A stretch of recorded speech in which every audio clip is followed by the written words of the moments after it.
Là, ça va? Ah oui, il me semble que c'est mieux. On y va? Ça fonctionne toujours pas chez vous? Ok. Il faut que ça fonctionne. Donc, pourquoi est-ce que j'ai choisi de parler d'Arendt? Parce qu'elle met en évidence un brouillage du public-privé spécifique à l'époque contemporaine. Elle l'appelle le social. Alors, en quoi consiste ce brouillage spécifique? Et quel rapport existe-t-il entre ce phénomène et le diagnostic plus global que pose Arendt sur l'époque contemporaine? Ça, c'est la première partie de mon intervention. Dans la deuxième partie, je demande quelle réponse il faut apporter au social. Est-ce qu'il s'agit, comme on l'a mentionné ce matin, de débrouiller les frontières et de réaffirmer la distinction du public et du privé qui disparaît? Je pense qu'Arendt nous permet de penser une autre réponse, peut-être plus adaptée aux exigences de notre époque, mais peut-être aussi plus risquée, on va voir.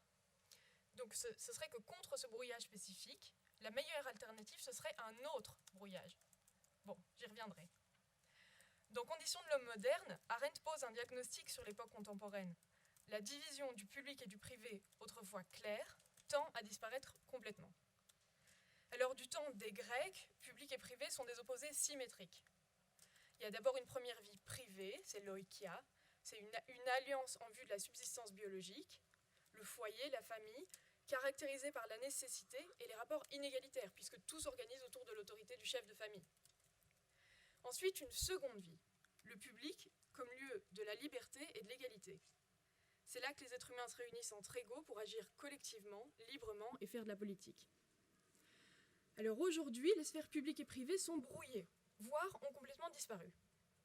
Elles ont été avalées par le social. Alors l'expression social renvoie évidemment pas au fait que les êtres humains coexistent. Les êtres humains ont toujours vécu en collectivité, en présence les uns des autres. Ce qu'Arendt entend par social, c'est un phénomène plus précis et plus récent. Arendt en donne deux définitions. Première définition, le social, c'est l'exportation de l'économique sur la scène publique, autrement dit le marché. Le changement d'échelle du foyer à l'État produit un changement de nature de l'économique. Il devient plus complexe au point d'échapper au contrôle humain. De sorte que le domaine politique change également. La nécessité et les problèmes de subsistance, en gagnant le domaine public, empêchent l'action libre. Donc, je retiens de cette première définition du social. Le social, c'est quelque chose comme l'exportation d'un objet économique privé dans la sphère publique qui engendre l'aliénation. Deuxième définition. Le social, c'est la fusion de plusieurs familles en un grand facsimilé de familles supra-humaines. Autrement dit, c'est la nation. Alors ici aussi, on exporte un objet privé, la famille, sur le domaine public. La société devient une sorte de ménage collectif, occupé des questions de production et de reproduction. Alors de nouveau, le changement d'échelle produit une forme d'aliénation. La production, c'est une affaire de nécessité, incompatible avec l'action. Mais la définition du social comme superfamille comporte un autre élément intéressant. Du fait que la société change et partage un même intérêt, on partage aussi une même opinion. Donc autrement dit, cette fois-ci, le changement d'échelle provoque aussi une conformisation des individus jusqu'à produire une société de masse anonyme et uniforme. Donc je conclus de ces deux définitions. Le social, c'est un passage indu d'un objet privé sur la sphère publique qui produit d'une part l'aliénation, d'autre part l'uniformisation, jusqu'à détruire aussi bien la sphère privée que la sphère publique. Alors d'accord, ça c'est le social. Quel rapport entre le social et le monde contemporain? Autre manière de poser la question, pourquoi est-ce que le marché, la nation et la société de masse ne sont pas nés plus tôt? Alors, Arendt caractérise l'époque contemporaine par ce qu'elle appelle le triomphe de l'animal laborans, autrement dit l'invasion de la logique du travail sur toutes les autres sphères d'activité. Alors on connaît la division classique de conditions de l'homme moderne.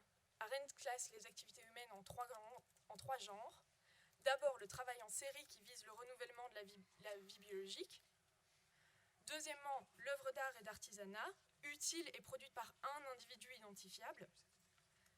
Troisièmement, l'action, politique et collective, plurielle et libre. Alors selon Arendt, l'époque contemporaine est caractérisée par l'invasion de la logique du travail en série sur toutes les autres sphères d'activité.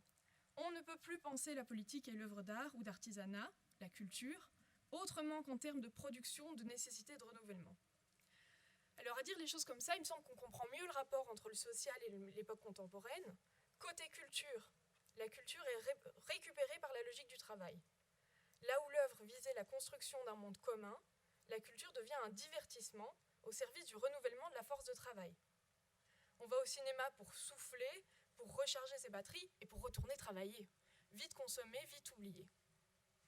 Côté politique, plus d'action possible, puisque la logique de la nécessité et du renouvellement a remplacé le sens de la liberté et le sens de la durée. Or, la politique ne peut pas exister dans une pensée seulement à court terme. Elle ne peut pas non plus exister dans une logique thatchérienne du « there is no alternative ». Alors, la victoire du travail sur l'œuvre et l'action signifie l'invasion de la nécessité et de la productivité et a pour conséquence le social. Sans politique, pas de liberté, seulement l'aliénation. Sans culture, pas de monde commun, ni d'individus particuliers, singuliers. L'organisation publique de la vie biologique aliène et uniformise les individus. La double dimension de la politique et de l'intimité disparaît. Alors, à l'issue de cette analyse, disons qu'on comprend un peu mieux en quoi consiste le social et en quoi il s'agit d'un problème contemporain. Cependant, à mon avis, il reste une petite difficulté interprétative, à savoir que ce n'est pas très clair de savoir si le problème du social tient à ce qu'on déplace un objet traditionnellement privé, lié à la subsistance biologique, sur la scène publique, ou si plutôt il s'agit d'une question de logique. Ce serait de la logique du travail, privé et déplacé sur la sphère publique, qui poserait problème. Alors, cette question, Arendt ne la soulève pas telle qu'elle. Donc, c'est là que je reprends la casquette, et je vous propose une petite étude de cas contemporain sur base de la grille d'analyse d'Arendt pour résoudre la difficulté interprétative. Il me semble que la crise du Covid révèle particulièrement bien l'actualité du diagnostic d'Arendt. Côté public, difficulté à poser une action politique publique. Problème d'efficacité, confinement trop tardif pour arrêter la propagation des contaminations, retard dans les plans de vaccination, mais aussi problème institutionnel et démocratique, prise de décision unilatérale de l'exécutif sans base légale jusqu'à très récemment et sans intervention du Parlement. Donc la crise Covid met bien en exergue une crise politique. Côté privé, aussi, difficulté à supporter pour chacun le confinement dans son propre espace privé, difficulté à s'occuper seul, mais aussi, double peine, à rester productif. Et plus gravement, augmentation en flèche des violences conjugales et des violences envers les enfants. Le confinement révèle que la sphère intime est vide, voire insupportable. Alors, la crise du Covid se prête bien, à mon avis, à l'analyse du social, telle que formulée par Arendt. Mais comment répondre à la pandémie selon Arendt ? Si le brouillage est une question d'objet, je reprends ma question, alors la solution consiste à remettre chaque objet à sa place. Autrement dit, à réaffirmer les frontières étanches pour le public et pour le privé. Concrètement, la pandémie relève des domaines de la santé et de l'économie, c'est-à-dire de la subsistance biologique. Or, la subsistance biologique concerne originellement le privé, donc la gestion de la pandémie n'est pas une question politique, mais exclusivement privée. Conclusion, à chaque foyer de trouver sa solution et l'État ne doit pas intervenir. Bon, alors cette solution ne m'apparaît pas du tout adaptée aux enjeux contemporains. Essayons une autre interprétation. Si au contraire le brouillage est une question de logique, alors le problème du Covid ne tient pas tant à ce qu'il est traité par l'État, plutôt que par des foyers privés. Le problème, c'est que l'exportation sur la scène publique d'une question traditionnellement privée a lieu sans changer de la logique purement économique et épidémiologique dont il est issu. Autrement dit, une logique de nécessité. Ce qui revient à chercher une approche publique sans se donner les moyens de poser des actions libres, ce qui ne peut pas marcher. Alors en conclusion, l'interprétation du social en termes de logique me paraît beaucoup plus à même de répondre aux enjeux contemporains, mondialisation, avancées techniques, santé comme problème public et pas seulement privé. Le social, c'est pas tant une question de brouillage d'objets propres au public ou au privé répandus les uns dans les autres, c'est un brouillage des logiques inhérentes à chaque domaine, l'aliénation propre à la nécessité, autrefois circonscrite dans le foyer privé, donc ça allait, et maintenant exportée sur la scène publique, le conformisme, corruption de l'égalité à la base de la sphère publique, répandu jusque dans l'intimité. Mais alors, quelle réponse apporter au social ? Arendt ne le dit pas, elle pose seulement un diagnostic.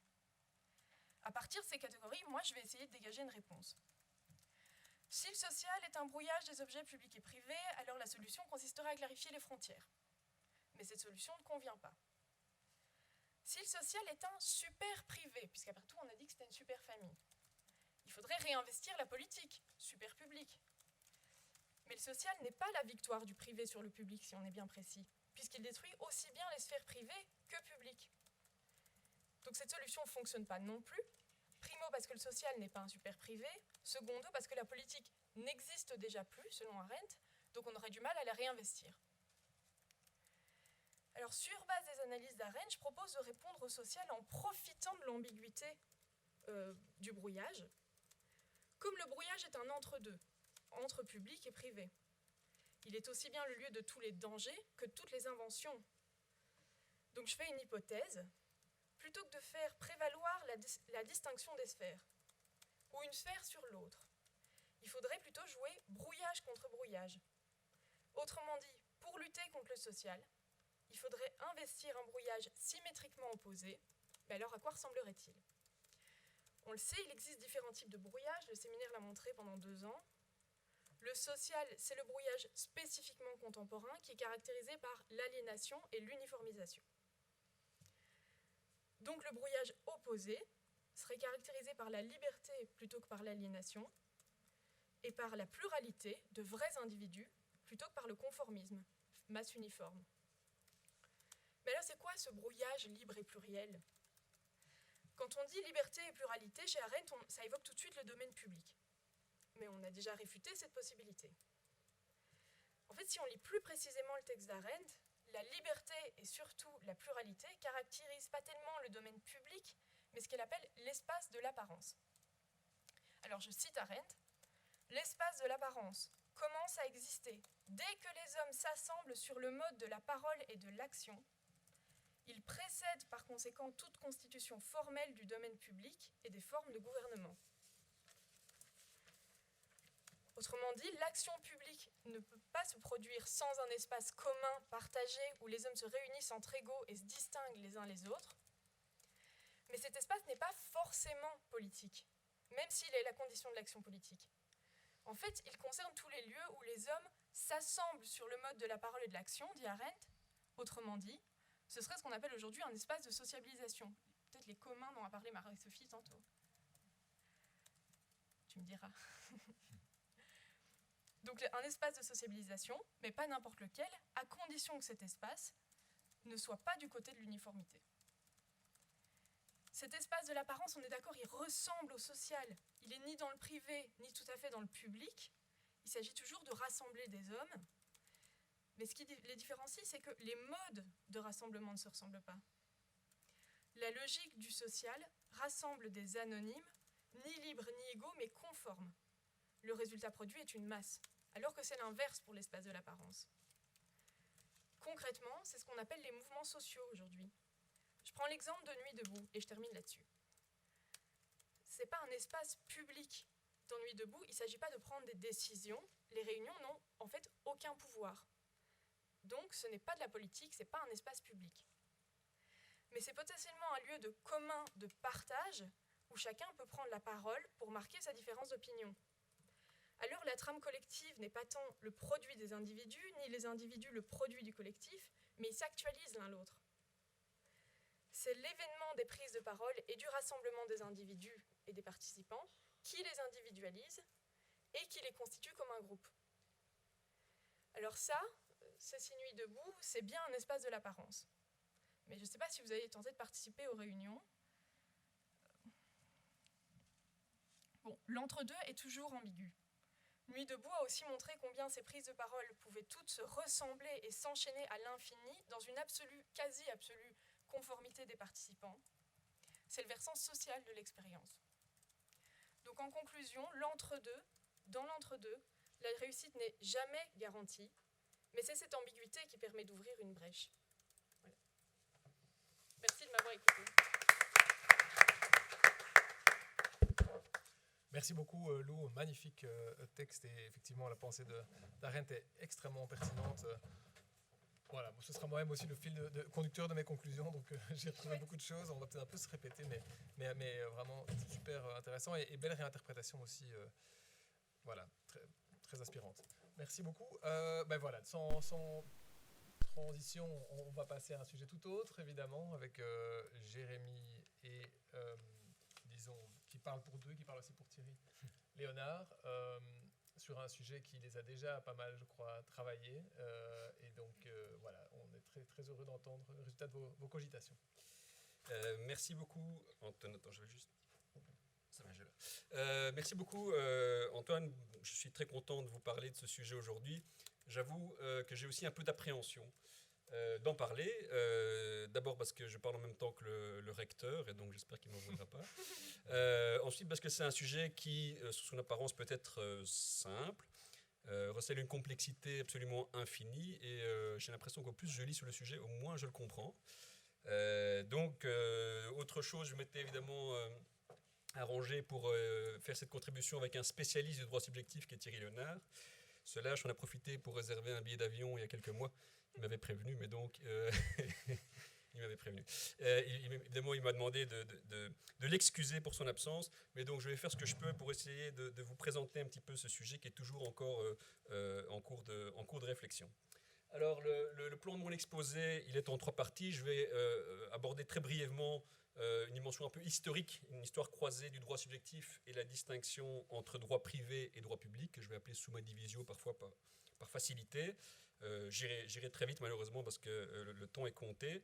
Je parlerai ensuite de la notion de droit subjectif en droit belge et de son évolution, et puis des problèmes que cette conception actuelle du droit subjectif peut susciter, et j'ébaucherai l'une ou l'autre piste, mais très rapidement. Alors, un trop bref historique du droit romain aux grandes déclarations françaises et américaines d'indépendance et des droits de l'homme et des citoyens. Vous voyez là, je vais résumer à peu près 2000 ans en 4 minutes, 3 minutes. Donc, je me fais un peu violence et je m'en excuse auprès de vous pour les raccourcis.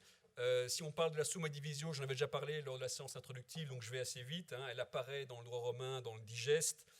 Elle disparaît ensuite pendant plusieurs siècles, et puis elle réapparaît autour du XIIe, XIIIe siècle avec la redécouverte du Corpus Juris Civilis, toujours avec un intérêt relativement d'ordre intellectuel, j'ai envie de dire.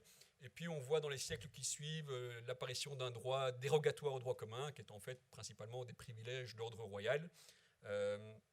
On est encore assez loin de la conception actuelle du droit public, et on arrive à la question du contrat social, et j'y reviendrai dans un instant. Le droit subjectif, quel statut il a en droit romain? Alors c'est une question extrêmement complexe qui suscite des controverses qui dépassent largement mes compétences. Michel Villet va dire ça n'existe pas, d'autres vont dire bien sûr que si.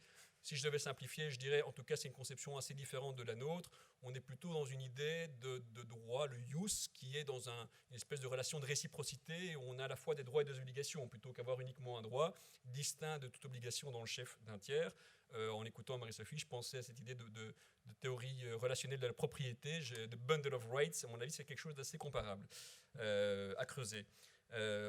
Ensuite, on n'a pas grand-chose jusqu'à ce qu'apparaisse la question des droits naturels individuels autour du XIIIe siècle. Alors Michel Villet lui pense que c'est plutôt au XIVe siècle, mais où on arrive vraiment avec cette idée d'une force qui est intérieure, une force propre à l'individu. Et là, tout à coup, la réciprocité, si vous voulez, disparaît. On est vraiment quelque chose dans un droit qui est propre au sujet.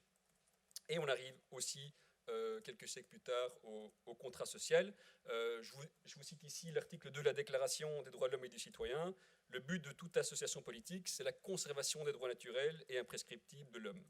Alors, on a deux choses intéressantes à mon avis à dire ici. Un renversement par rapport à la logique du privilège royal. Là, on avait prévu d'une espèce de droit public qui était plutôt un droit dérogatoire pour servir les intérêts du souverain. On dit maintenant, attention, ce qui est premier, c'est les droits individuels, les droits naturels individuels, et l'association, l'État est là en fait pour protéger ces droits. C'est très clair chez Locke. Chez Hobbes aussi, on a vraiment, si vous voulez, une justification de l'État comme principalement, et c'est ce que dit cet article 2 qui le résume bien, le but de l'association politique, c'est la conservation des droits naturels de l'homme. Le droit subjectif est premier, le privé, quelque part, arrive avant le public, en tout cas chronologiquement. Alors vous voyez le bond gigantesque. Ici, on est au 19e siècle. Je parle de révolution copernicienne. La division, donc la distinction droit public et droit privé devient enfin une vraie division suprême, en tout cas en droit français, dans une moindre mesure en droit belge. C'est comme ça qu'on scinde dorénavant vraiment le droit positif. Est-ce qu'on, je pose la question, est-ce qu'on a un rapport inversé entre droit objectif et subjectif, entre privé et public? De plus en plus, avec le courant du positivisme juridique, on commence à dire, attention, ce qui est premier, c'est le droit objectif, c'est les règles de droit qui ont été adoptées par les institutions, qui ont été légitimement mises en place, et le droit subjectif, on le dérive de ce droit objectif. Ce n'est pas d'abord les droits naturels qui, après, amènent la création de l'État, mais on a d'abord une constitution, des lois qui vont donner lieu à des droits subjectifs. On trouve aussi au XIXe siècle le concept moderne de droit subjectif. Alors je vous en donne ici les deux définitions les plus souvent citées de juristes allemands. Savigny va dire que c'est un pouvoir qui appartient à la personne, un domaine où règne sa volonté et où elle règne avec notre accord. Donc cette idée de pouvoir, de maîtrise de volonté. Et Ihring qui dira après, attention, pour moi ce qui est vraiment déterminant, c'est l'idée d'intérêt, et un intérêt qui serait juridiquement protégé. C'est une définition très classique que la plupart des juristes ont certainement déjà entendu. Que retenir ici, c'est qu'à la base de la construction civiliste de ce droit subjectif, on a cette idée d'une réflexion vraiment centrée sur le caractère subjectif du droit, à partir de son exercice par le titulaire, et ce qu'on appelle la face interne du droit subjectif. Et donc cette face interne, c'est quoi? Eh bien, c'est le contenu du droit, tout d'abord, hein, c'est quoi ce droit, et le rapport juridique à l'égard du bien, la propriété, hein, ce rapport entre le titulaire du droit et l'objet, ou par rapport à la personne concernée. Donc si on est dans un contrat, eh bien, il y a un créancier et un débiteur, et la face interne, c'est ce rapport entre le créancier et son débiteur. On parle très peu, voire pas du tout, ce qu'on appelle la face externe du droit subjectif, qui est la question de l'opposabilité aux tiers, ceux qui ne sont pas concernés par le contrat ou qui ne sont pas concernés par cette relation directe entre un titulaire et son droit. Alors, j'en arrive déjà à ma partie 2. Je vous l'ai dit, j'ai résumé 2000 ans d'histoire en 4 minutes. Vous êtes peut-être déjà tous largués, mais je reviendrai volontiers sur des questions s'il y en a par la suite. À ce stade de ma contribution, ma partie historique fait presque 30 pages, donc je vais devoir couper. J'en souffre déjà. On arrive au système belge. Alors, qu'est-ce qui se passe, si vous voulez, lors de la création de l'État belge? Le constituant essaye de se départir un petit peu de la conception française de séparation des pouvoirs, dans lequel la responsabilité de l'autorité administrative, les actes administratifs sont contrôlés par des juridictions à part, donc le pouvoir judiciaire n'est pas censé contrôler l'action administrative.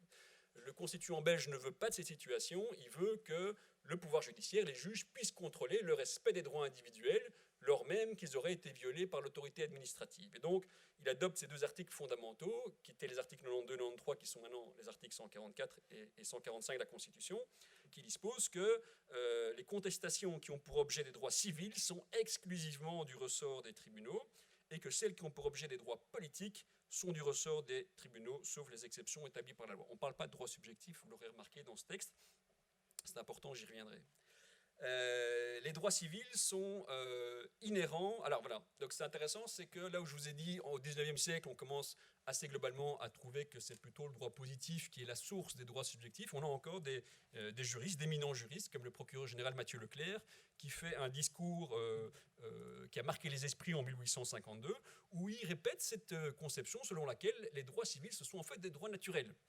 Donc il dit, les droits civils sont inhérents à l'existence même des personnes, leur principe étant situé en dehors de la loi et simplement formulés par elle comme dérivant de la nature de l'homme et de ses rapports avec les choses, comme conséquence des règles du juste et de l'injuste. Alors on pourrait se dire, dernier reste d'une conception plus ancienne, peut-être, mais il est encore cité avec beaucoup de respect et d'admiration par un autre procureur général, le procureur général Terlinen, en 1920, dans des conclusions avant un arrêt de la Cour de cassation. Deuxième étape, l'arrêt La Flandrienne, la Cour de cassation. Pour les non-juristes, je m'excuse, hein, pour les autres, probablement, ça fait écho à des choses qu'ils connaissent déjà. C'est un arrêt qui a été prononcé le 5 novembre 1920, dans lequel la Cour de cassation dit clairement que le pouvoir judiciaire, les juges ont la compétence pour examiner la responsabilité des pouvoirs publics. Lorsqu'ils commettent une faute et que ça cause un dommage, eh bien, ce litige peut être soumis aux juridictions du pouvoir judiciaire. Il faut savoir que malgré ce que je vous avais annoncé par rapport à la volonté du constituant belge, pendant tout le 19e siècle, le pouvoir judiciaire s'est montré extrêmement prudent très très très respectueux de l'autorité publique, et donc souvent à considérer que lorsque l'État agissait dans le cadre de sa souveraineté, eh bien il ne fallait pas trop venir embêter les juges avec ça, parce qu'il fallait respecter le principe de séparation des pouvoirs. Donc malgré la volonté du constituant, il y avait une grande timidité, peut-être influencée par la doctrine française par rapport à la responsabilité des pouvoirs publics. Ici, la Cour de cassation dit non, attention, mais ce qui nous intéresse, c'est qu'elle dit ici: les droits civils sont tous les droits privés consacrés ou organisés par le Code civil et les lois qui le complètent. Alors, consacré, on peut se dire, on a encore une petite réminiscence de la notion de droit naturel. En tout cas, organisé par le Code civil et les lois qui le complètent, on a l'impression qu'on reste en effet dans une conception entre guillemets très civiliste. Et on ne parle pas ici de, par exemple, les droits fondamentaux, les droits qui sont consacrés par la Constitution. On ne sait pas très bien où on les place. Deuxième élément extrêmement important, ça va être la création du Conseil d'État par la loi du 23 décembre 1946, qui va donc être compétent pour contrôler la validité, le respect par la loi des actes de l'administration, pour faire simple. On arrive dans les années 50, les 50s. Alors, ce n'est pas seulement les années où on a consacré les fonds de sécurité d'existence par la loi, décidément une décennie bien riche, mais c'est aussi une année où il se passe plein de choses sur la question des droits subjectifs. Alors, tout d'abord, on a Jean Dabin, un célèbre juriste privatiste, qui consacre en 1952 un ouvrage aux droits subjectifs qui définit comme ceci: c'est la prérogative concédée à une personne par le droit objectif, et garantie par des voies de droit, de disposer en maître d'un bien qui est reconnu lui appartenir, soit comme sien, soit comme dû. Alors, sans s'attarder sur les détails, vous voyez ici, on est vraiment toujours bien dans la face interne du droit subjectif. On parle ici du contenu, on parle de l'idée d'une maîtrise sur un bien. Jean Dabin m'a parlé un petit peu de la face externe, l'opposabilité au tiers, mais il ne l'inclut même pas dans sa définition. Donc c'est quelque chose pour lui qui ne va pas du tout de soi. En tout cas, c'est parfaitement accessoire par rapport au contenu du droit et vraiment à cette face interne, donc cette idée de maîtrise, de volonté qu'on retrouve, qui est vraiment dans la prolongation des écrits de ces juristes allemands dont je vous parlais tout à l'heure. Et alors, curieusement, mais je pense que c'est une coïncidence, la même année, la Cour de cassation rend un arrêt où elle consacre la théorie de l'objet véritable. De nouveau, je m'excuse auprès des non-juristes, mais en fait, je m'excuse aussi auprès des juristes, parce que c'est un sujet tellement épouvantable que je suis désolé de vous en parler. Mais pour résumer très très fort et de manière un petit peu abusive, la question était de savoir qu'est-ce qu'on fait quand on a un recours en annulation. On veut contester un acte de l'administration, mais notamment parce qu'il viole un droit subjectif. Normalement, les droits civils, c'est la compétence exclusive des juges du pouvoir judiciaire, et le Conseil d'État ne fait pas partie du pouvoir judiciaire. Donc, comment on fait? Premières années, le Conseil d'État dit: moi, tant qu'on fait un recours en annulation et qu'on dit qu'il y a un problème de légalité, ça me suffit. La Cour de cassation, qui a le dernier mot en matière de répartition de compétences, dit non, ça ne va pas quand même, vu la Constitution. Il faut bien considérer, si l'objet véritable en fait du recours, c'est contester la violation d'un droit civil, on va le dire encore comme ça à ce stade, eh bien, ça doit être la compétence exclusive du pouvoir judiciaire. Pas question d'aller dans le Conseil d'État, qui doit donc se considérer comme étant incompétent. Donc elle dit, quand le recours a pour objet véritable et direct de soulever une contestation soit sur des droits civils, soit sur des droits politiques, sauf ceux qui ont été déférés à d'autres juridictions, eh bien, à ce moment-là, le Conseil d'État doit se considérer comme étant incompétent pour connaître de la contestation. C'est une théorie qui a créé un nombre d'articles, de controverses absolument insoupçonnables. C'est d'une complexité sans nom, et je vais y revenir tout à l'heure, ça pose un certain nombre de soucis. Alors, autre chose qui se passe dans les années 50, je crois, peut-être avant, mais j'ai pas encore bien, on est en train d'un petit peu faire de l'archéologie avec Thierry Léonard pour voir à partir de quand il y a cette assimilation, mais on voit déjà notamment dans les conclusions de l'avocat général Ganser van der Merch, mais dans d'autres écrits à cette époque-là, qu'il y a vraiment l'utilisation du terme droit subjectif pour viser les droits civils et les droits politiques. Donc je vous ai dit tout à l'heure, les articles 144 et 145 parlent de droits civils et politiques, pas de droits subjectifs. On considère, en tout cas déjà à l'époque, et c'est très largement admis maintenant, que les droits civils et politiques, ce sont des droits subjectifs. On s'est même d'ailleurs demandé s'il n'y avait pas une troisième catégorie de droits subjectifs, les droits administratifs. La Cour de cassation, dans cet arrêt de 1956, dit non, c'est l'un ou l'autre. Mais à partir de là, on considère que tout ce qui est droits civils et politiques, ce sont des droits subjectifs. Donc cette terminologie-là, si vous voulez, à partir de ce moment-là, est appliquée pour, donc, avec la conséquence que l'on sait sur comment on va déterminer les compétences du pouvoir judiciaire et du Conseil d'État, mais par exemple, Jean Dabin n'en parle pas, sauf erreur, dans son livre. Alors, ça, c'est assez curieux, et ça m'amène, si vous voulez, à la suite, c'est-à-dire la postérité de Jacques Velu, qui était aussi un haut magistrat, qui était avocat général, puis procureur général à la Cour de cassation, un publiciste, professeur de droit public à l'époque, et qui, dans des conclusions avant un arrêt du 10 avril 1987, va définir le droit subjectif comme suit. Je vous demande d'être bien attentif.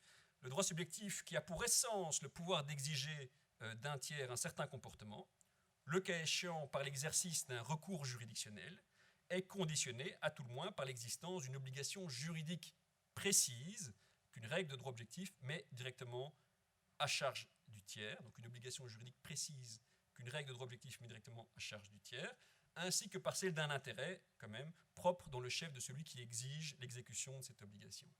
La Cour de cassation va adopter cette définition. Je vous cite ici un arrêt, enfin c'est une jurisprudence assez constante, qui parle, pour le droit subjectif, d'une obligation juridique précise ou déterminée qu'une règle de droit objectif met directement à charge d'un tiers et à l'exécution de laquelle le demandeur a un intérêt propre. Comme ces définitions, en fait, souvent sont utilisées, ce droit subjectif, dans la jurisprudence relative à la compétence du Conseil d'État, elle précise, pour qu'une partie puisse se prévaloir d'un droit subjectif à l'égard de l'administration, il faut que la compétence de celle-ci soit liée. En d'autres termes, qu'est-ce que ça veut dire? Pour savoir si on est dans du droit subjectif quand on vient contester un acte de l'administration, on va vérifier si cette administration a une compétence intégralement liée. Ça veut dire qu'elle n'a pas vraiment le choix. Elle doit vérifier les conditions. Si les conditions légales sont remplies, elle doit octroyer l'avantage à la personne qui le demande. Si c'est partiellement discrétionnaire, parce qu'elle a une marge d'appréciation pour déterminer si c'est une bonne ou une mauvaise idée d'octroyer cet avantage, on n'est pas dans le droit subjectif. Et ça, c'est le critère pour déterminer alors si, par rapport à l'objet véritable, on doit aller devant le Conseil d'État ou devant les juridictions du pouvoir judiciaire. On imagine déjà pouvoir déterminer lié, intégralement lié ou partiellement lié, c'est compliqué, mais on va voir, ce n'est pas l'intégralité des problèmes que ce type de définition suscite. On voit que, si vous voulez, dans cette définition-là, la face interne est devenue un peu plus discrète. On ne s'intéresse pas du tout au contenu. Alors, est-ce qu'on s'intéresse quand même à la face interne dans le lien, si vous voulez, souvenez-vous de mon exemple du contrat entre le débiteur et le créancier. On pourrait éventuellement le dire pour l'administration, qu'il y a une sorte de face interne entre l'administration et l'administré, mais la définition ici est plus générale. Elle parle d'une obligation mise à charge d'un tiers. On est vraiment quasiment dans une espèce de confusion du registre de la face interne, propre au droit, la face interne, et la face externe, la question de l'opposabilité au tiers. Voilà, ce type de définition fait bondir Thierry Léonard. Je suis sûr que rien de penser que je suis en train d'en parler, il en tremble de rage. Alors, le problème, c'est quoi? C'est que personne n'est content, et ça, c'est toujours regrettable, quand personne n'est content. Pourquoi? Parce que le rôle attribué au droit subjectif, c'est un problème pour les publicistes. L'objet véritable, je vous l'ai dit, c'est un véritable casse-tête. J'ai lu récemment un long article d'un publiciste qui essaie d'expliquer la jurisprudence en matière d'objet véritable. Après 2 aspirines, j'ai laissé tomber, c'est trop fatigant, c'est trop compliqué. Il y a plein d'exceptions aux exceptions aux exceptions, c'est devenu une grande complexité. Alors ça pose aussi des problèmes par rapport à une catégorie qui n'est quand même pas tout à fait inintéressante en matière de droit public, qui sont les libertés. Est-ce que les libertés civiles, sont-elles des obligations juridiques précises qu'une règle de droit objectif met directement à charge d'un tiers? Alors, pour les obligations, ce qu'on appelle les obligations positives, c'est-à-dire l'idée que l'État doit faire une démarche positive pour protéger une liberté, ça me paraît vraiment compliqué. La plupart de ces obligations ne sont pas précises jusqu'à ce qu'elles aient été bien développées, explicitées par la Cour européenne des droits de l'homme, par exemple, ou par la jurisprudence, mais ces obligations positives, si on regarde le texte de loi, on peut difficilement dire que ce sont des obligations juridiques précises qu'une règle de droit met directement à charge d'un tiers. On pourrait dire, oui, mais en tout cas, dans leur dimension négative, là, il y a une obligation juridique précise qui n'est de ne pas interférer avec la liberté de son titulaire. Ça, c'est assez précis. Sauf que, si on veut être tout à fait de bon compte, à part certains droits absolus, en général, l'État a parfaitement le droit, et on l'a beaucoup vu pendant cette période de Covid, de venir limiter une liberté. Alors, à certaines conditions, en principe, il faut une base légale, on a vu que c'était compliqué, il faut un objectif légitime, bon, mettons la protection des enjeux de la santé, Mais ensuite, il faut une proportionnalité. Ah, il faut que ce soit proportionnel. Alors, est-ce que vraiment on peut considérer que la proportionnalité, quand on rentre dans le registre de la proportionnalité, qu'on est encore dans le cadre d'obligations juridiques précises, déterminées, mises à charge d'un tiers, c'est délicat. Et sur la question des libertés, c'est assez compliqué. J'aurais voulu avoir plein de publicistes dans la salle, mais ils sont probablement tous en train d'écouter le recteur, mais j'aimerais bien avoir leur retour. Beaucoup de publicistes considèrent, depuis Jacques Velu, que les libertés font partie des droits subjectifs. Mais cet auteur dont je vous parlais tout à l'heure, Bernard Blaireau, qui est un grand connaisseur de la question du droit subjectif et de la compétence liée, dit mais attention non, les libertés publiques, il y a souvent un élément discrétionnaire dans la manière dont l'autorité va réglementer cette liberté, et donc ce n'est pas une compétence liée, c'est donc pas un droit subjectif, et donc le Conseil d'État est parfaitement compétent lorsqu'on invoque la violation d'une liberté. Et il y a la jurisprudence du Conseil d'État, en effet, qui accepte de se reconnaître compétent pour des... Donc c'est quand même un gros caillou dans la chaussure. Mais on n'a peut-être pas suffisamment encore exploré la question. Alors, nous, on l'a examiné, enfin, surtout notamment Thierry, sur le fait que cette définition du droit subjectif est un problème pour les privatistes également, puisqu'ils y voient un droit qui est finalement assez désubjectivé. On a un peu une confusion entre les faces internes et externes, je l'ai brièvement expliqué, mais si vous voulez, la dimension qui est liée au sujet, hein, qui a vraiment une espèce de pouvoir de maîtrise, de dominance, de domination sur un objet, ou un lien par rapport à quelqu'un de bien identifié, c'est un peu évacué. En fait, si vous voulez, la définition de la Cour de cassation, inspirée de Velu, parle uniquement, en fait, le droit est défini comme une obligation. Ce qui est un peu particulier. Alors, on peut comprendre que ce soit pertinent ou intéressant dans le cas d'une définition, mais limiter quelque part... Alors, c'est vrai qu'il y a bien la notion d'intérêt, hein, qui évoque quelque chose de subjectif, mais enfin, ça, c'est la même notion. L'intérêt, on le trouve aussi quand on fait des recours devant le Conseil d'État. Eh bien, cette dimension subjective est quasiment évacuée, vont dire certains privatistes, de cette définition de la Cour de cassation. Alors, pour vous montrer quand même, essayer peut-être de rentrer dans des exemples un peu plus concrets, je vois que j'approche tout doucement de la fin, mais rassurez-vous, j'ai pratiquement terminé. L'article 1382 de l'ancien Code civil, il faut s'habituer, qui prévoit qu'en cas de faute et de dommages et de lien de causalité, on peut faire une action responsabilité extra-contractuelle. Bon. La faute, on l'entend comment? Classiquement. Alors, soit c'est la violation d'une obligation qui impose un comportement déterminé à charge d'un tiers. Là, quelque part, on se retrouve encore assez bien dans la définition du droit subjectif. Mais l'autre volet de la faute, c'est quoi? C'est la violation d'une norme de prudence. Je crois qu'à peu près la plupart des juristes, sauf peut-être Thierry Lenard, la plupart des juristes considèrent qu'on dérive un droit subjectif de l'article 1382, un droit à réparation. S'il y a une faute, on peut aller réclamer l'indemnisation du dommage devant des juridictions. Et donc la question à 10 000 $, est-ce que la norme de prudence, et se comporter comme une autorité normalement prudente et diligente, une personne, est une obligation juridique précise qu'une règle de droit objectif met directement à charge d'un tiers? Ça, c'est vraiment perturbé 200 ans d'interprétation de la notion de faute et d'obligation de prudence. C'est pas évident. Il y a plein d'autres exemples que je pourrais citer, qu'on va essayer de développer un peu dans notre article sur la notion d'obligation de moyens et de résultats. C'est vraiment une définition telle que limitée qui vient vraiment perturber pas mal de catégories importantes du droit privé.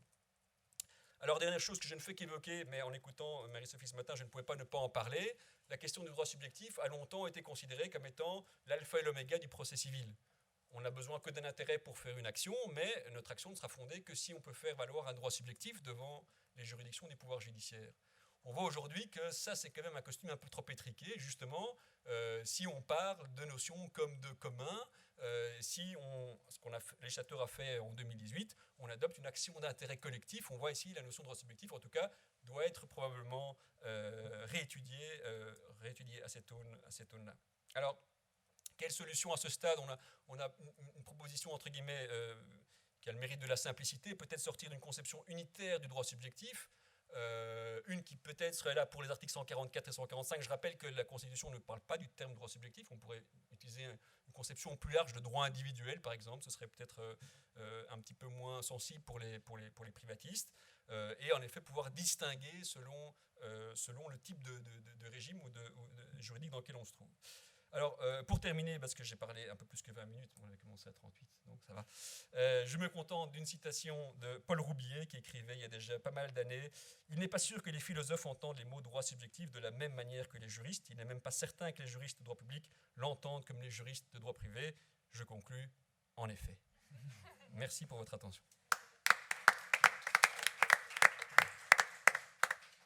Merci beaucoup, Jérémy. C'était, je crois, très instructif et quand même très clair, même si fort technique. Et effectivement, ça vient remuer des vieux réflexes et des vieilles catégories qui doivent peut-être être renouvelées une fois encore. Voilà, sans plus tarder, je donne la parole maintenant à Olivier Dussauge, qui nous emmène cette fois dans les arcanes du droit européen. Merci. Bonjour à toutes et à tous. Merci beaucoup Antoine pour ton introduction. Et merci pour le CEJ d'avoir organisé ce colloque en présentiel. Mon travail sera davantage sur un travail assez général sur le droit européen et son rapport avec la distinction droit public, droit privé, et j'opérerai une approche un peu plus méthodique. Le continent européen accueille et circonscrit différents ordres juridiques nationaux et supranationaux. Ces ordres se combinent tant par distinction les uns vis-à-vis des autres que par superposition les uns avec les autres, en leur sein parfois une frontière, donc départage l'ordre juridique entre une sphère relevant du public, à laquelle est appliqué le droit public, et une sphère relevant du privé, à laquelle est appliqué le droit privé. Cette division, du point de vue interne à l'ordre juridique national qui se structure en fonction d'elle, sera considérée par la communauté du juriste, ou du moins par une grande partie de cette dernière, comme fondamentale, c'est-à-dire au fondement même de l'originalité de l'ordre juridique. Du point de vue externe, cependant, à cet ordre juridique singulier, cette summa divisio sera considérée par les juristes situés hors de la communauté nationale comme relative. Aussi, en adoptant un méta-point de vue, englobant les considérations internes et externes, nous pouvons établir une gradation de la vision du droit public et du droit privé, allant d'un absolu relatif à un relatif absolu.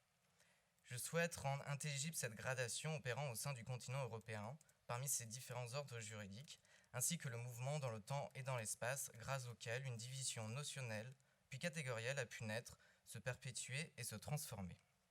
Il s'agit pour moi d'explorer l'un après l'autre les différents points de vue qui considèrent l'affectation mutuelle entre les systèmes juridiques qui se distinguent et se superposent en Europe. Nous établirons donc un premier mouvement qui part de l'Union européenne jusqu'aux États membres et dont le sens indique l'existence d'une approche neutre par les juristes de l'Union lors de l'application de ce droit particulier à l'égard des catégories fondamentales nationales, et singulièrement donc à l'égard de la distinction du droit public et du droit privé. Je poursuivrai par un deuxième mouvement qui part des États membres vers l'Union européenne, et cette fois-ci dont le sens révèle l'existence par les juristes nationaux et les catégories fondamentales de leurs droits d'une neutralisation de ces dernières lors de l'application du droit de l'Union. Enfin, nous terminerons notre cheminement circulaire en adoptant un méta-point de vue théorique qui sait rendre compte de la dialogique ininterrompue qui existe entre les systèmes juridiques en Europe et qui exprime, sous une certaine dimension, les mouvements de sens allant des États membres à l'Union et de l'Union aux États membres. Donc il convient pour commencer d'adopter le point de vue de l'Union européenne, son droit et ses juristes. Ce droit, tel qu'il prend sa source dans les traités, dans le droit dérivé issu de l'activité des institutions politiques européennes, ou lorsqu'il est interprété par la Cour de justice de l'UE, ainsi que son étude par les juristes européens, n'est ni précatégorisé par une distinction entre un droit public et un droit privé, quoique les traités fassent mention des notions de privé et de public, ni catégorisé comme tel par les juges du Luxembourg, bien qu'ils fassent parfois mention de ces deux catégories de droits nationaux lorsqu'elles existent dans leur jugement, ni facilement catégorisables par les spécialistes de ce droit, malgré l'existence de tentatives en ce sens. Les raisons pour ceci sont à rechercher à l'origine de l'élaboration du droit de l'Union et des principes dégagés par le pouvoir juridictionnel qui œuvrent au déploiement de sa puissance normative parmi l'ensemble des États membres et à l'intention tant des autorités étatiques elles-mêmes que de leurs sujets nationaux qui peuplent ce territoire en voie d'intégration. Ensuite, je souhaite regarder donc les principes d'effet direct et de primauté du droit de l'Union dont la dialogique conditionne finalement l'émergence de qualités originales au droit de l'Union européenne. Pour l'exposer, je vais surtout focaliser sur l'uniformité du droit de l'Union européenne. L'uniformité s'entend de la qualité constante d'une chose. Le droit de l'Union a cette qualité puisque, selon la Cour, il découle du principe de l'effet direct que les règles du droit communautaire doivent déployer la plénitude de leurs effets d'une manière uniforme dans tous les États membres et à partir de leur entrée en vigueur et pendant toute la durée de leur validité. L'uniformité se concerne donc tant dans l'espace, l'ensemble du territoire des États membres, que dans le temps, à compter de l'entrée en vigueur des normes européennes et jusqu'à la fin de leur validité. Elle suppose ainsi qu'où que l'on se trouve sur le territoire de l'Union européenne, l'application d'une règle européenne ne différera pas de si l'on se trouve ailleurs. Elle suppose aussi, par conséquent, que quels que soient les régimes juridiques nationaux, les règles nationales spécifiques ou la pluralité des sources normatives nationales ou supranationales, le droit de l'Union restera fidèle à lui-même quant à son application. Par exemple, les régimes juridiques nationaux, spécifiques donc à l'application d'un droit public ou d'un droit privé, n'interféreront pas avec l'application uniforme du droit de l'Union, outre la mesure du droit national, lors de la contextualisation du litige, la traduction du régime vers les catégories, notions et concepts de l'UE, et l'interprétation subséquente de ce droit par la Cour de justice. Il est possible d'illustrer ceci à l'aide d'une jurisprudence de la Cour en matière de liberté de circulation. L'affaire Walraff concernait 2 cyclistes professionnels qui reprochaient aux associations de droit privé organisant les championnats internationaux de course de vélo d'avoir édité une règle contraire aux libertés de circulation garanties par l'Union européenne. Ces dernières se défendaient que la clause litigieuse du règlement tombait en dehors du champ d'application du traité, car il s'agit d'une réglementation internationale de caractère privé et non d'une législation nationale. La Cour, en 2 points argumentatifs, rappelle l'exigence d'uniformité du droit de l'Union. Cette exigence est assurée d'une part par l'application donc égale du droit de l'Union sur l'ensemble du territoire européen, même s'il existe des disparités normatives entre les nations pour réglementer tel secteur ou activité économique.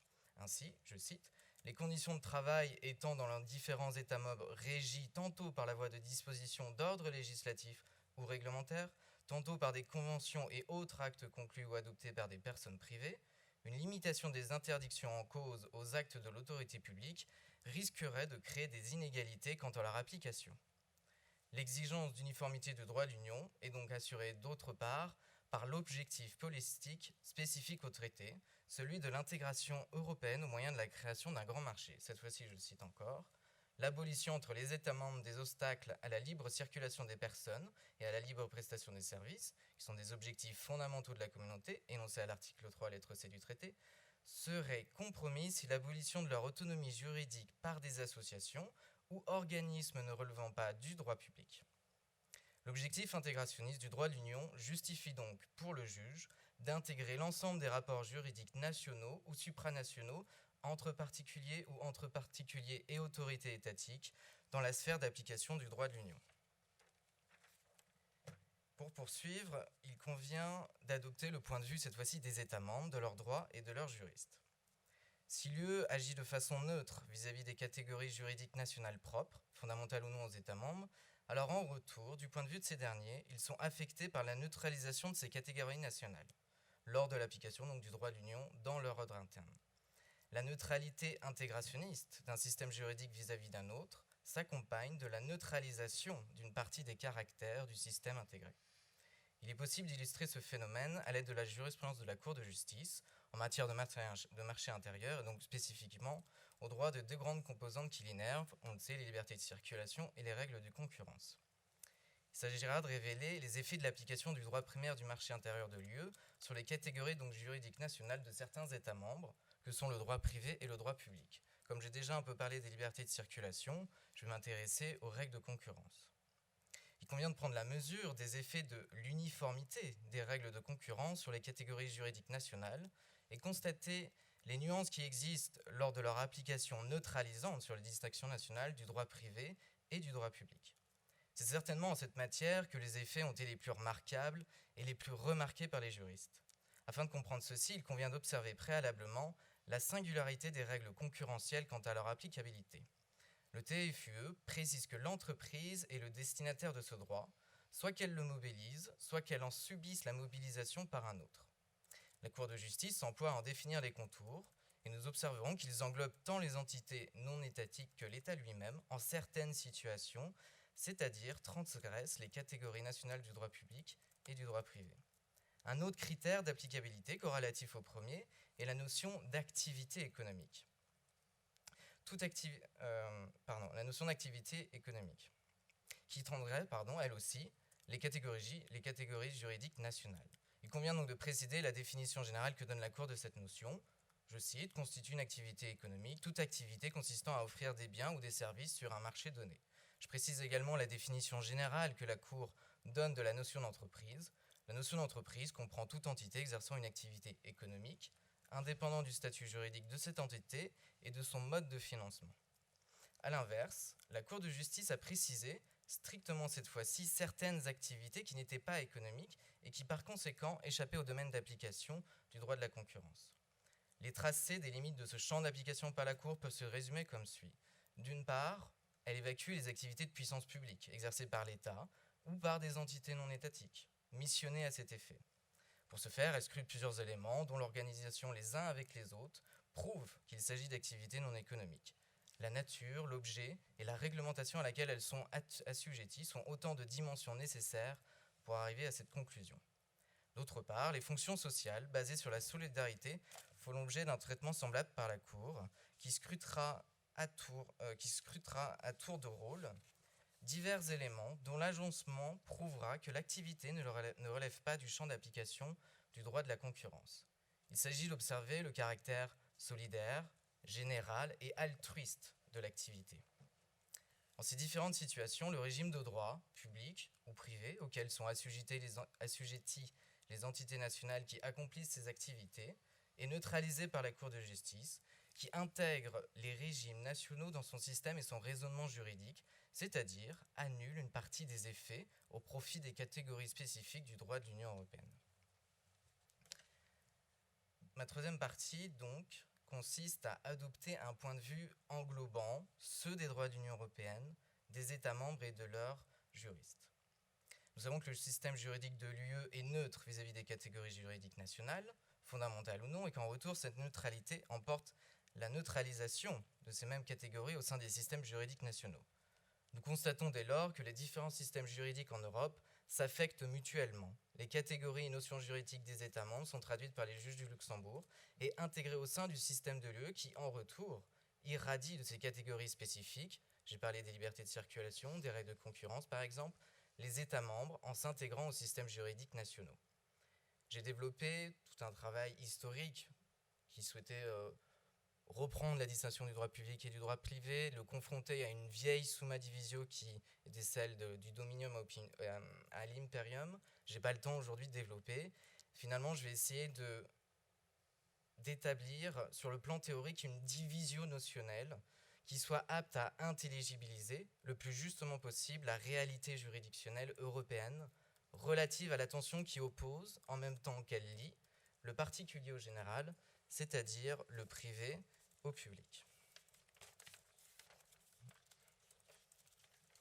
Pour débuter, je souhaite opérer une distinction notionnelle entre agir et régir, tout en établissant un principe de liaison entre ces deux notions qui, si l'on adopte un point de vue, se complètent et s'intègrent au sein d'un système cohérent. La frontière entre agir, par exemple au sein de la sphère économique, et régir cette dernière est très difficile à tracer. Il est possible toutefois d'établir la relativité des notions agir et régir et de constater qu'elles se définissent mutuellement. En effet, lorsqu'une entité régit l'activité d'un secteur, il se trouve qu'elle agit à le gouverner selon ses propres normes si elle est autonome ou selon les normes d'une autre entité si elle est dépendante. Et lorsqu'une entité agit au sein d'un secteur d'activité, elle gouverne son comportement à agir dans ce secteur. Radicalement, c'est-à-dire à la racine des choses, agir et régir se confondent unitairement, puis par spécialisation des activités humaines, ils se distinguent tout en restant inséparables radicalement.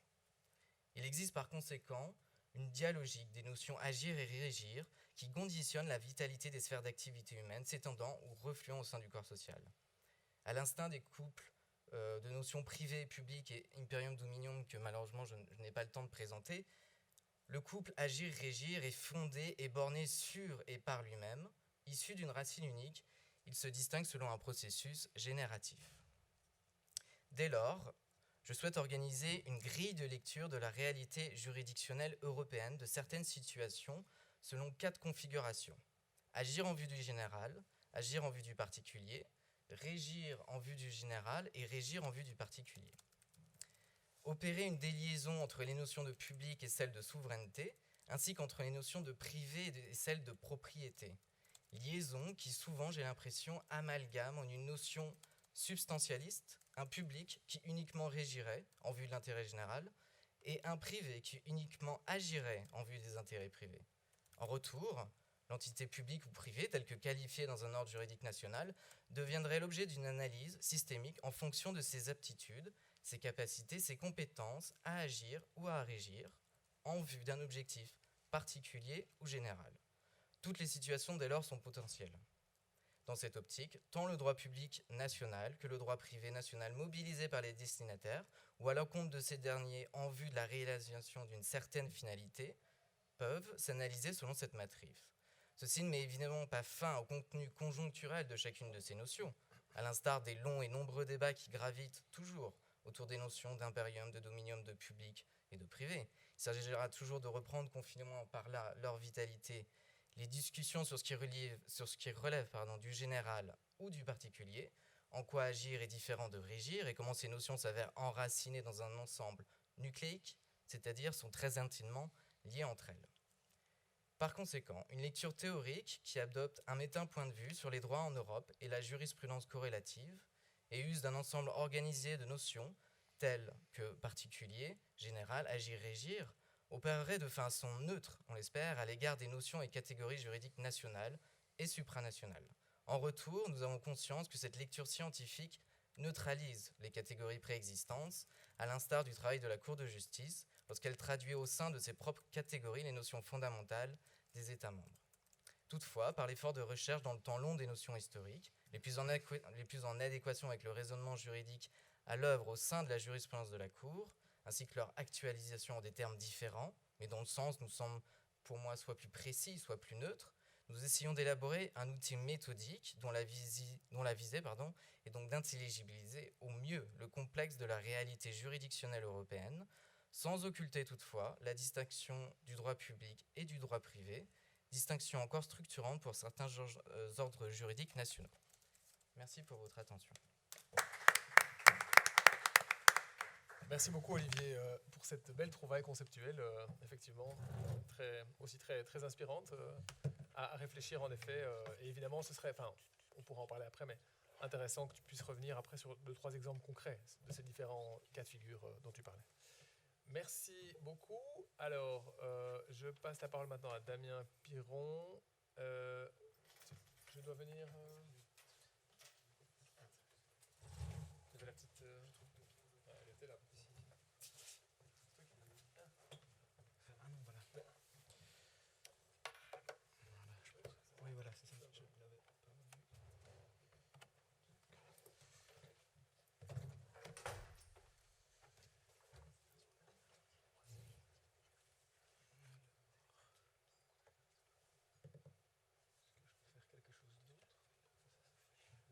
Ça va venir, j'imagine. C'est allumé chez toi? C'est allumé chez moi. Tout va bien. Dans l'intervalle, bonjour à toutes et à toutes. C'est vraiment un grand plaisir pour moi de venir présenter mes travaux de recherche dans le cadre de ce beau colloque, même si on a encore des petits problèmes techniques. Ça a marché tout à l'heure, donc il n'y a pas de raison que ça ne marche plus.